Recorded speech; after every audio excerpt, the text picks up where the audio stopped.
Optimizm ijobiy qaraydi, ikkinchisi salbiy qaraydi. Agar Qur'on dalillariga, sunnatlarga e'tibor qiladigan bo'lsangiz, optimist odamga Alloh azza va jallaning xush xabarlari tez kelar ekan. Misoli, Yaqub alayhisalom o'zining bolasi Yusuf jo'g'otgandan 40 yil yaxshi niyat bilan bolasini kutib, 40 yil yaxshi niyat qilgan uchun Egiptdan bolasining kiyimi chiqqanda Yaqub alayhisalom Palestinada bo'ldi. 1000 kilometr, 2000 kilometr orasida bo'lgan olislikda Alloh taolo o'sha odamga jitin jibeli yaxshi niyat qilgani uchun 1000 kilometrdan yetkazadi. Biz bugun sizlar bilan Alloh azza va jalla endan yaxshi ko'rib, o'sha joyni so'rashibdi. Alloh rahmat. Kellar undan oldin biz odamni yaxshi ko'rsa nima bo'ladi? O'sha joyni biz so'rashamiz. Qani bo'ladimi? Aralashtirib? Ha? Aytlar inshaalloh. Agar bir odam sizni suysa, sizni kechirish uchun 1000 shil dollar topadi. Agar bir odam sizni yaxshi ko'rsa, siz bilan suhbat qilish uchun 1000 ta qissalar to'qiydi. Agar bir odam sizni chindan yaxshi ko'rsa, sizning xatolaringizga, kamchilikka, ayblarga qaramaydi. Agar bir odam sizni yaxshi ko'rsa, sizga mehr, muhabbat, shafqat ko'z bilan qaraydi. Bir odam sizni yaxshi ko'rsa, sizning uyingizni, shilbiragan do'stlaringizni jitini sog'inadi. Bir odam sizni yaxshi ko'rsa, sizdagi bor narsaga oshiq bo'lib sog'inadi. Agar bir odam sizni yaxshi ko'rsa, sizni birga o'tkazgan soatlari ol uchun sekundalar bo'ladi. Bir odam sizni yaxshi ko'rsa, sizga yaqinlashgan sari vaqt to'xtab qolganga o'xshaydi. Agar siz boshqa bir mamlakatga safar qilsangiz, ashli odamni go'yoki yolg'iz tashlab ketganga o'xshaysiz. Agar bir odam sizni yaxshi ko'rsa, sizdan boshqa odamlar uchun jab bo'lib ko'rinadi. Begona bo'lib qoladi. Agar bir odam sizni yaxshi ko'rsa, suvga to'ysiz u ham to'yadi. Qorningiz to'q bo'lsa, uni ham qorni to'q bo'ladi. Sizning den sog'ligingiz, uning den sog'ligi bo'ladi. Sizning baxtingiz, uning baxti bo'ladi. Agar siz qayg'ursangiz, qayg'ursangiz, uning ko'ziga yoshlar keladi. Agar sizning ko'ziga yosh kelsa, bu jorug' dunyo ona qorong'u bo'ladi. Agar bir odam sizni yaxshi ko'rsa, siz uzoqda bo'lsangiz ham, siz meni onimning o'rtasida araliq olis bo'lsa-da, siz izingizni istaydi. O'zgan joylaringizni ko'radi, boradi. Agar bir odam sizni yaxshi ko'rsa, masofaga uzoqlikka qaramasdan, araliqning ostidan qaramasdan o'zini o'ziga yaqin qiladi. Agar bir odam sizni yaxshi ko'rsa, siz meni ona o'rtasida bo'lgan so'rovlarga, javoblarga, to'sqinliklarga qarab, sizni boricha qabul qiladi. Ko'ryapsizmi? Bir odamni yaxshi ko'rsa, agar biz yaxshi ko'rsak, muhabbat o'zining chegarasidan chiqadi. O'zining qirdan chiqib ketadi. Ko'zlar ko'rib olib, aqllar ishlamay qoladi. Bu odam bilan odamning o'rtasida bo'lgan muhabbat. Endi savol. Endi sizni Alloh azza va jalla yaxshi ko'rsa, nima bo'ladi? Shu haqda o'ylaganmisiz? Alloh azza va jalla hadis qudsida aytadi: "Fa in ahla yazalu 'abdi yataqarrabu ilayya bin nawafil hatta uhibba." Agar mendan ma'g'am namozlar bilan ibodatlar bilan yaqin bo'lsa, doim bo'lsa, men uni suyib qolaman. Fa in ahbabtu kuntu sam'ahu alladhi yasma'u bihi. Agar men uni suyib qolsam, ko'rgan ko'zi bo'lib qolaman. Kuntu sam'ahu alladhi yasma'u bihi wa basarahu alladhi yubsiru bihi wa yadahu allati yabtishu biha wa rijluhu allati yamshi biha. Qalbdan ko'z quloqlar bo'lib qolaman, ushlagan qo'llari bo'lib qolaman, degan ayollar. Ya'ni agar siz joyga bir adolatsizlik neshan ko'rsangiz, ko'zlaringiz olmasaga oq ko'ngilni qaraydi, norozi bo'lasiz.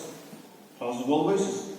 Agar siz bir odamni harom ishdan mashg'ul bo'lganini ko'rsangiz, bir odamni g'iybat bilan, bir odamni zino bilan, zulmle mashg'ul bo'lganingiz uchun siz bu narsaga yuringiz bardosh bermaydi. O'sha narsani biling, Alloh taolo yaxshi ko'radi. Alloh azza va jalla Zakariya alayhisolamga aytdi: "Ya Zakariya, law ya'lamu usatu shawqi lahum." Ey Zakariya, agar men bendalarim mening ularga bo'lgan sog'inchim bilganda, kunoko'larga bo'lgan meni suyim bilganda, o'sha kunoko'rlar ular menga jo'rmilib bo'lsa kelmagan edi. O'rmanib bo'lsam kelgan bo'lar edi gunohkorlarga. Endi siz namoz o'qib turib, haloldan haromni farqi yetib, otaniga mehr berib turib, roza tutib turib, Alloh azza va jallaga qancha yaqin bo'lasiz, tasavvur qilasiz. Alloh azza va jalla har bittamizni yaxshi ko'radi. Har bizni suyadi. Buni birinchi dalili Alloh azza va jalla bizni musulmon qilib yaratdi. O'sha Alloh taolo bizni suyadi ekanligini bilmaydi. Islomdagi eng katta, eng go'zal suyu o'qiyasi qaysi o'qiya? Payg'ambar sollallohu alayhi vasallam bilan Hajji onamizning o'rtasidagi muhabbat. Badr jangida Rasululloh sollallohu alayhi vasallam oldiga sahobalar qopda shu kofirlarning boyligini to'plab olib kelishdi. Shunda Rasululloh sollallohu alayhi vasallam ularni taqsimlaganda bo'lib shunda qo'li bir monchoq tushib qoldi. Taqinchoq. Shuni to'xtab qoldi. Buni ochib qarasa, o'zini sevgilini Hajji onamizning taqinchog'i bilan. Qarang, orada necha yil o'tgan bo'lsa ham Rasululloh sollallohu alayhi vasallam ushlab bilib uni his etadi. Biz esa hozirgi xotinimizni ham quloqda qanday so'yib bo'lsa bor, ishimiz yo'q. Shuni Rasululloh ko'rib bag'riga bosadi. Hidayda ko'ziga yosh. Biz Payg'ambarimiz sollallohu alayhi vasallam faqatgina taqvoni, namozning, ibodatning, ilmning imperatori bo'lmagan, balki bizning Payg'ambarimiz sollallohu alayhi vasallam suyunindagi, kechirimdiriqindagi podshosi bo'ldi. Alloh azza va jalla Qur'onda dediki: "A'udhu billahi minash shaytonir rojim. Al-yawma akmaltu lakum dinakum wa atmamtu alaykum ni'mati wa raditu lakum al-islam dinan." Bugun men sizlarga to'liq qilib berdim. Islom to'liq qildi. Jana sizlarga islom dinini iroda ko'rdim. Rozi bo'ldim islomga. Islom dinida faqatgina siyosat, faqatgina ibodat, faqatgina namoz, roza emas, balki islom dinida eng asosiy manbalar bo'lgan muhabbat, suyur. Gaplashadigan iltimos gaplashmaylar, bo'lmaydi-ku. Qanday naqli gaplashasan hayronman. Subhanalloh. Oldin masjid kirishdan oldin telefon to'plarni nima qilib gaplashmaylar deb. Endi biz yozib qo'yishimiz kerak ekan, har bir yil gaplashmaylik deb. Odamlar biz shunga olib majbur. Agar bitta bolalar qiz turmush qurmoqchi bo'lsa, ular uchrashadi. Jo'lashib, har bir o'zining suygan zamon bo'lgan narsasini taqdim qiladi. Masalan, bola aytishi mumkin, men ko'p gapirgan qizni yomon ko'raman deyishi mumkin. Qiz ham qarab turib, menga so'rashni bolalar qiladi deyishi mumkin. Masalan, bola so'rashi mumkin, siz nimalarni yaxshi ko'rasiz, nimalarni yomon ko'rasiz desam, men bozorga tushgan yomon ko'raman deydi qiz. Keyin bola hayron qolib, "Ay, yaxshi, zo'r." Umuman tushmaysiz desam, yo'q, bir hafta bilmay tushishim mumkin deyishim. Qachon tushasiz desam, bozor ochilgandan so'ng yoqib qo'yish deyishim. Masalanda, har bir odam masalan o'zining yaxshi ko'rgan yomon ko'rgan narsasini taqdim etadi. Tasavvur qiling, ko'z ostida keltiring. Sizga kelib Alloh kelib, "Ey bandam, men falonchini yaxshi ko'raman, falonchi narsani yomon ko'raman" desa, o'sha narsaga amal qilgan bo'ldingiz. Haqiqatan siz Qur'onda nechta joyda Alloh azza va jalla yaxshi ko'radi? Qur'on qaysi yerinde, qancha yerda Alloh azza va jalla yaxshi ko'radi degan so'zning aslini o'ylaganmisiz bu? Qur'onda 76 ta joyda Alloh azza va jalla yaxshi ko'radi degan kalima kelgan. Mushohada qilgan. Birinchi kalimasi nima? Baqara surasida innalloha yuhibbul muhsinin. Alloh muhsinlarni yaxshi ko'radi. Alloh taolo yaxshi odamlarni, yaxshi amal qiluvchi odamlarni suyadi degan so'z. Shunda bir odam o'zining jashosida bir g'ana suygan odam uni rozi bo'ladi, ma'qul bo'ladi. Odam yaxshi odamga moyil bo'lib, shunga muvofiq bo'ladi. Agar siz bir odamni yaxshi ko'rsangiz, ayib unda bo'lsa ham siz uni kechirish uchun mingta uzrlarni shiltolar topasiz. Agar bir odam yomon ko'rsangiz, u haq yo'lda bo'lsa ham, to'g'ri gapirsa ham, adashmagan bo'lsa ham, unda mingta gunohlar topasiz. Ayblar topasiz. Keling bugun biz innalloha yuhibbul muhsinin, Alloh muhsinlar yashaydigan so'zni boshlaymiz. Bu so'zni boshlashdan oldin men sizlarga Yusuf alayhisolamning qissasini bir eslatib ketaman. Alloh azza va jalla Qur'onda Yusuf alayhisolamning surasida zikr qilganda ikkita joyda muhsin degan so'zni zikr qiladi. Yusuf alayhisalom zindonga tushganda qilmishkarlar, jinoyatchilar inna naraka minal muhsinin, ey Yusuf, sen muhsin, yaxshi odam ekansan deb sifat beradi. Shunda Yusuf alayhisalom zindon chiqqandan keyin inna naraka minal muhsinin, ey Yusuf, ya'ni ey podshoh, qalu ya ayyuhal aziz inna lahu aban shaykhan kabiran faqud ahadana makanan inna naraka minal muhsinin. Biz seni yaxshi odam ekan deb sifat beradi. Toza odam, niyati toza odam. Tabiat toza odam. Jarotilishdan oq ko'ngil odam, uni kambag'allik, keydaychilik, jana boylik o'zgartira olmaydi. Tilla bo'yicha odam. Tilla boyni tayib tursa ham, chamning ostida yuzib tursa ham, uni sutchamiz oltin bo'yicha odam. Biz hayotimiz ham bu ob-havoga o'xshaydi. G'ayri chiqsangiz osmon purkirib, kun ko'rinmay, ob-havo yomon bo'lib, ishlar yurishmay, nasrina yo'q, xotin ketib qolgan. Ertasi esa kun ochilib, charqirab, issiq bo'lib, bulutlar osmondan musaffo bo'ladi. Inson, haqiqiy inson bu ob-havoning o'zgarishiga qaramasdan haqiqiy inson bo'lishi qolishi kerak. Eng muhim shu. Yusuf alayhisalom zindonga domat bilan, tuhmat bilan, zulm orqali tushdi. Mazlum bu. Zindonga tushganda zindon ahli, kalla kesallar, qilmishkarlar, bosh kesallar, inna naraka minal muhsinin, ey Yusuf, sen yaxshi odam ekansan deb bildirishdi. So'ngra ko'madan chiqqandan so'ng muhtoj odamlar, g'ayri odamlar kelib turib, inna naraka minal muhsinin, ey podshoh, siz yaxshi odam ekansiz deb yaxshi sifat berishdi. Alloh azza va jalla innalloha yuhibbul muhsinin deyishning ma'nosi bu. Ey bandam, ey falonchi bandam. Sen odamlar bilan muomala qilganingda o'zing nomingga qarab, o'zing ortiqtu nomingga qarab, o'zing poложениеңga qarab, zvaniya kresloga qarab turib, o'zing aqchonga qarab, mol dunyo, kuchingga, bilimga qarab muomala qilmangda to'g'ri.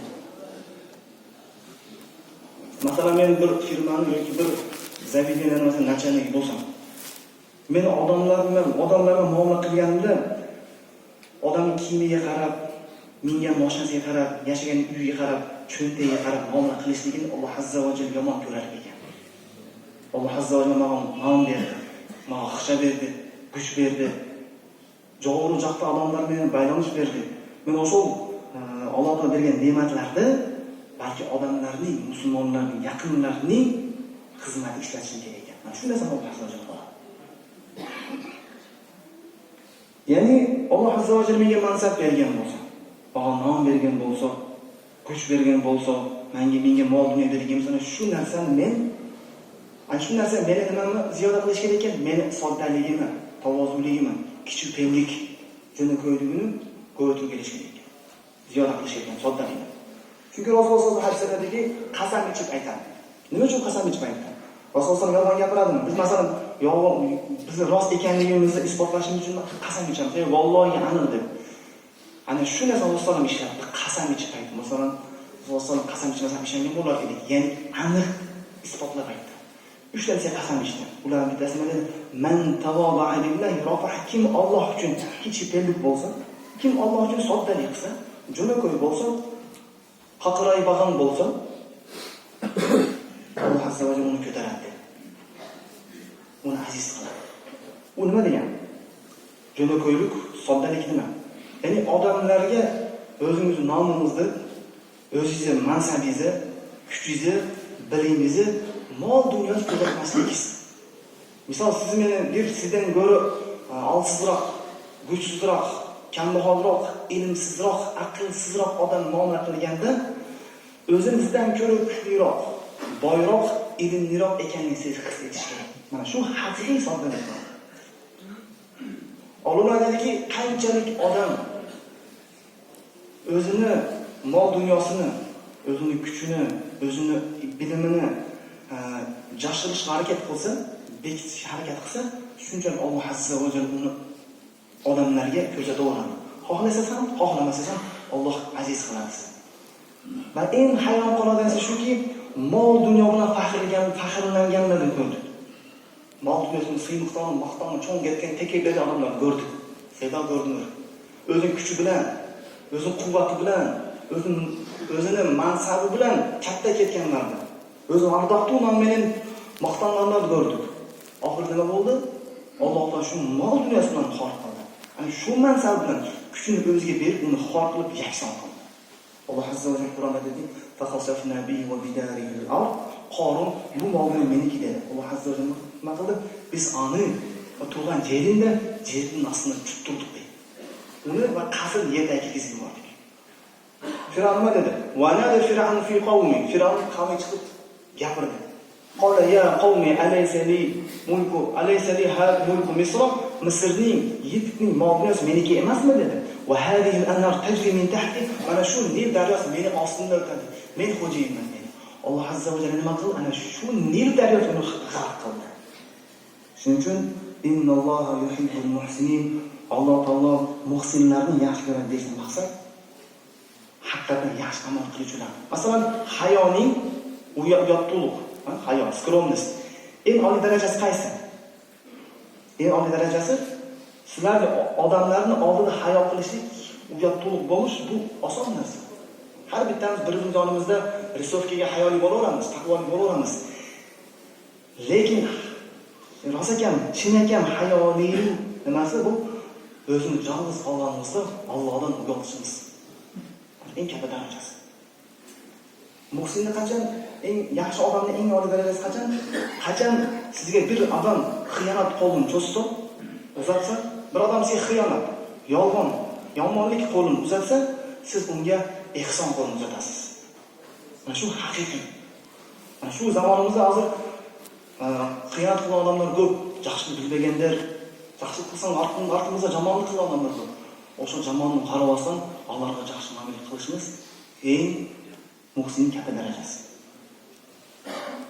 Bizning dinimiz bu faqat teoretik emas. Mana ekan, shunaqa ekan, domla zo'r gapirib deb turib, majlisdan chiqib turib, kechiga odam bo'lish emas. Dindagi eng negizgi narsa, eng ma'naviy narsa bu amal qilishlik. Atqaruv. Agar faqat bilib qo'yishlik, eshitib qo'yishlik kifoya bo'lganda, bizga Qur'on o'qib turib, shunga bilib qo'yib turib, jannatga kirish kifoya bo'lgan bo'lar edi. Agar aytayapmanmi? Yaxshi.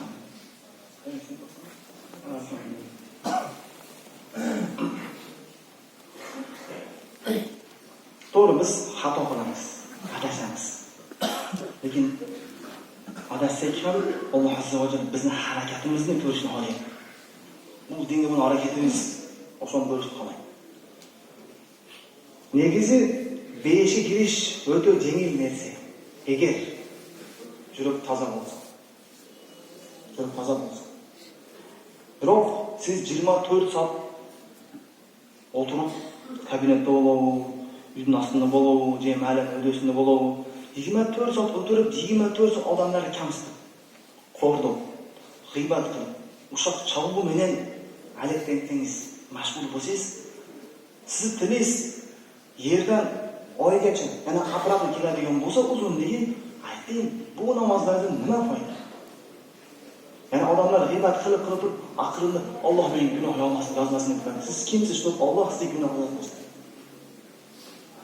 Ferishtalar 24 soat o'tirib jazo. 24 soat. O'shaning uchun innalloha yuhibbul muhsinin, Alloh muhsinlarni yaxshi ko'radi degandan maqsad Atrofimizda har bir odam yaxshilik qilishimiz. Yaqinlarimizga, qo'shnilarga, qo'noqlarga, начальникlarga, ishchilarga, ayolingizga, balangizga, yana ayvonlarga. Ikkinchi Allah azza va jalla bundan yaxshiroq so'zini emas. Allah azza Qur'onda aytadiki: "Fa'atimmu ilayhim 'ahdan innalloha yuhibbul muttaqin." Onlarning kelishimlari mo'latini keyin bitirdilar. Ular o'rtasida bo'lgan kelishimni o'z vaqtini ado etgan, aqlayman. Qarang, Alloh azza va jalla bir joyda kelishim bilan taqvoni bir joyda aytib o'tdi. Ya'ni siz Alloh azza va jallani yaxshi ko'rgan pendasi bo'lib qolsangiz, onda siz kelishimni bitiring. Siz Alloh azza va jallani haqiqiy sevimli bo'lgan bandasi bo'lib qolsangiz, va'da berdingizmi? Birovga kelishdingizmi? Oxiriga yetmang. Hozir odamdan so'rasangiz, Alloh taolo neni yaxshi ko'radi desangiz, deydi, namoz, ro'za, sadaqa, haj deydi. Biroq o'sha namozdan hech qolishmay turgan ibodatlar odamlar o'sha ibodat esdan chiqaradi. Ulardan biri va'dani o'tishlik. Kelishim. Eng muqaddas kelishim kimning kelishimi? Eng yiq kelishim, kim bilan bo'lgan kelishim? Alloh azza va jalla Qur'onda 3 ta tur odamdan kelishimni zikr qildi. 3 ta tur odam kelishim. Alloh ne ko'rsin, odam bo'lib tugagan. Bittasi oxiratgacha boradi. Birinchi Alloh azza va jalla Ahzob surasida aytgan: "Va iz akhadna minan nabiyina mithaqahum wa minka wa min Nuh wa Ibrohim wa Musa wa Isa ibn Maryam va akhadna minhum mithaqan ghalidha." Biz payg'ambarlardan nima ahd paymon oldik. Payg'ambarimiz kelishdik. Kelishim qildik. Yani da'vat qilasizlar, yetkazinglar. Ikkinchi kelishim: "Va iz akhadna mithaqa bani Isroil la ta'buduna illalloh." Biz Bani Isroildan, yani Yahudilardan ahd paymon oldik. Allohning kelishdik. Allohning so'zini oldik. Alloh ibodat qilsinlar deb. Ondan so'ng eng oxiri va akhadna minhum mithaqan ghalidha, erdan xotinning o'rtasida bo'lgan kelishim. Birodarlar, bu kelishim siz xotindan kelishim olmaysiz, xotiningiz sizdan kelishim oladi deb Alloh taolo. Qarang. Xotiningizga shart qo'ying. Lekin bizda teskari. Masalan, erdan xotin o'rtasida bo'lgan kelishim qanday bo'ladi? Al kelishimda erdan va xotinning ayol o'rtasida bo'lgan, turmush yo'l o'rtasida bo'lgan sirlari, farzandlar, gap so'zlar, hayot. Agar er bilan xotin o'rtasida o'sha taloq bo'lsa, ajrashuv bo'lsa, ajrashib ketsa, har bir odam o'z yo'lidan ketishi kerak. Birodarlar, ish qiloqsan. Er ajrashdi, bo'ldi, uning o'z svoya dorobi ketdi, bo'ldi. Xotin ajrashdimi? Bo'ldi, uning o'zining yo'li bo'lishi kerak, bo'ldi.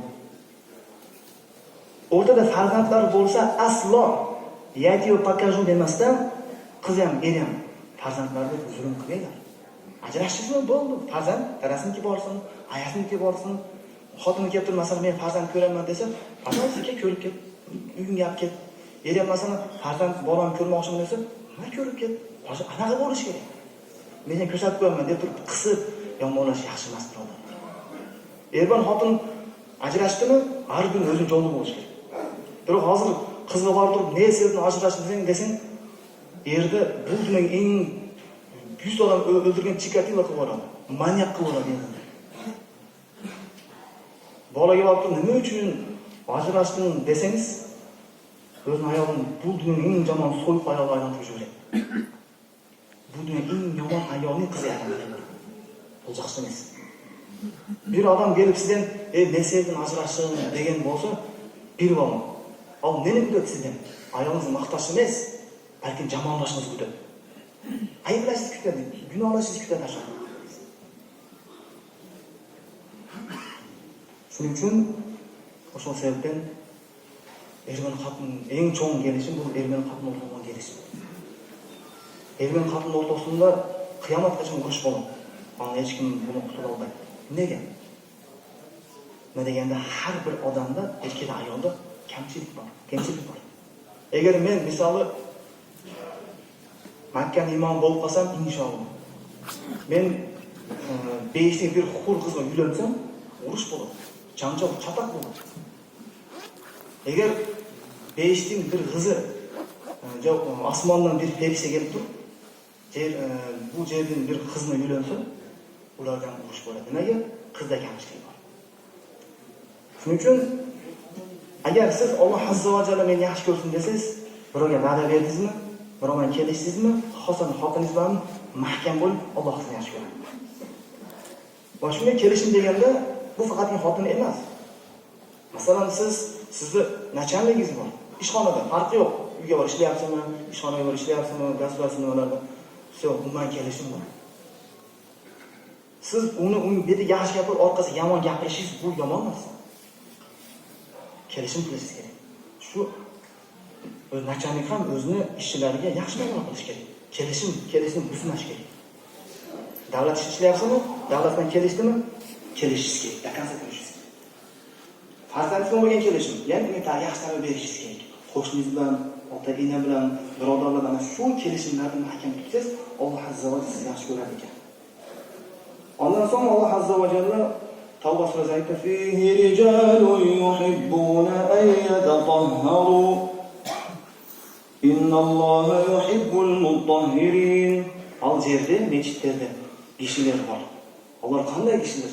Ular tozalikni yaxshi ko'radi. Albatta Alloh azza va jalla pokizalarni yaxshi ko'radi. Ya'ni bu oyatning ma'nosi Alloh pokizalikni yaxshi ko'rar ekan. Ya'ni Allohning aytmoqchi bo'lgan narsasi shuki, ey banda, seni yaxshi ko'raman, yaxshi ko'rdim Alloh. Unda sen toza bo'lding. Tozalik degani bir g'ana ichki dunyo tozaligi emas, balki surating ham, tashqi dunyo ham toza bo'lsin.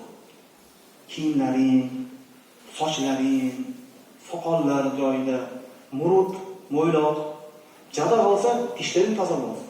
Keyin o'zi tishlaring toza bo'lsin.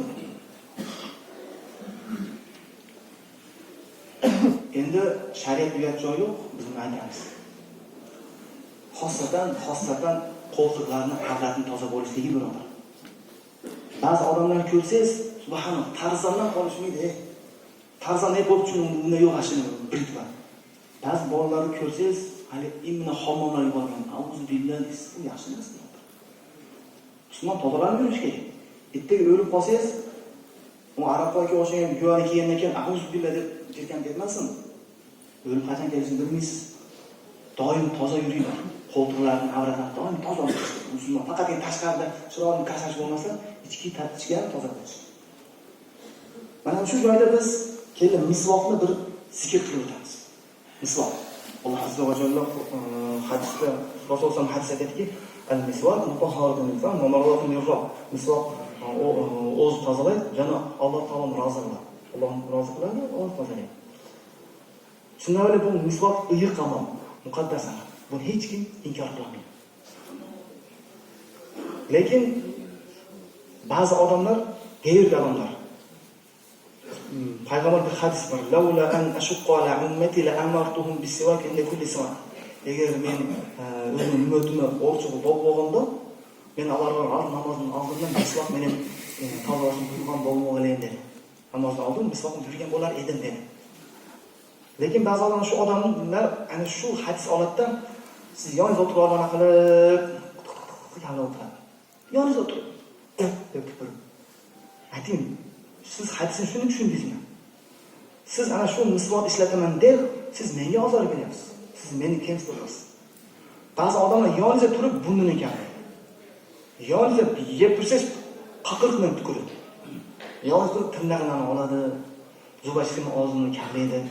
Ayting, asosan shuni buyurdimi? Odamlar yon chiqib olib, tozalab o'tir dedimi? Balki odamlar nasib chiqqanida siz o'sha toza bo'lib chiqishingiz kerak odamlar. Shuni xohladi. Hisob zo'r amal. Biz inkor etmaymiz. Uyda sekin tozalab, shuni akkurat bo'lib ko'chaga chiqadi. Ha? Unday qaqirab, qilich bo'lib chiqadi odamlar. Qaymoq bo'lib chiqadi kerak odamlar. Odam aslida tozalab, buni chiqadi.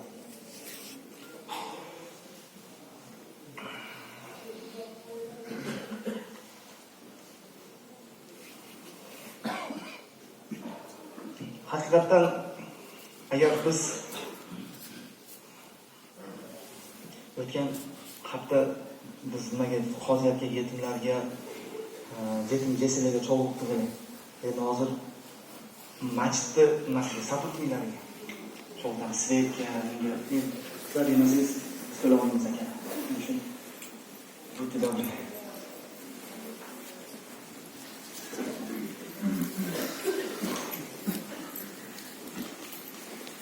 Duo qilamiz.